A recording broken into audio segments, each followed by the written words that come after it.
Hi all, this is Kiran. అందరికీ సంక్రాంతి శుభాకాంక్షలు. అన్న సంక్రాంతి కాదు Ugadi. Cut take 2. Hi all, this is Kiran. అందరికీ ఉగాది శుభాకాంక్షలు. శుభాకాంక్షలు. Cut take 3. Hi all, this is Kiran. అందరికీ ఉగాది శుభాకాంక్షలు. ఈ రోజు మనం ఉగాది పచ్చడి ఎలా చేయాలో తెలుసుకుందాం. ఈ రోజు ఇన్స్టాగ్రామ్ ఇంకా వాట్సాప్ లో నేను ఉగాది పచ్చడి చేశాను అని చెప్పుకునే ఆడవాళ్ళందరికీ వీడియో. ఏ మగవాళ్ళు చేయలేరా? ఉగాది పచ్చడి కూడా చేసుకునే సిచ్యువేషన్ లో మగవాళ్ళు ఉన్నారా? లేరు. Please change your mind set. Okay, so ఇలాంటి వంటలు చేసేటప్పుడు అందరూ యూట్యూబ్ వీడియోస్ చూడటం, లేకపోతే చాట్ జీపీటీని అడగడం ఈ రోజుల్లో చాలా ఫ్యాషన్ అయిపోయింది. ఇదేనా మన పెద్దవాళ్ళు మనకు నేర్పించింది అని నాకు అప్పుడప్పుడు బాధేస్తూ ఉంటుంది.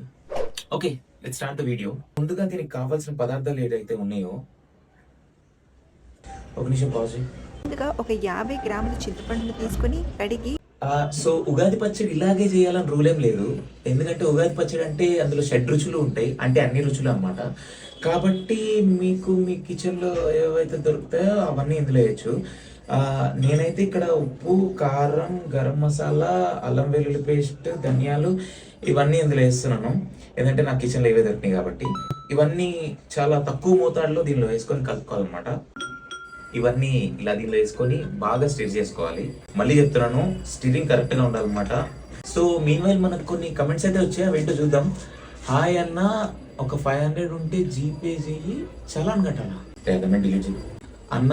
ఉగాది పచ్చడి ఉగాది రోజే ఎందుకు చేసుకుంటారు? It's a very good question. Ugadi పచ్చడి ఉగాది రోజే ఎందుకు చేసుకుంటామంటే ఇవాళ రోజు చేసుకుంటారా తప్పుడు? ఒరే, ఉగాది పచ్చడి ఉగాది రోజే కదా చేసుకునేది. ఎనివే, మనం ఒక 1 అవర్ నుండి చేసే ప్రక్రియ ఏదైతే ఉందో అది ఫైనల్ కి వచ్చేసింది. మనం ఎప్పుడు నుండో ఎదురు చూస్తున్న ఉగాది పచ్చడి రెడీ అయిపోయింది. ఒక్కసారి దీన్ని మనం టేస్ట్ చేసుకొని ఎలా ఉందో చూద్దాం.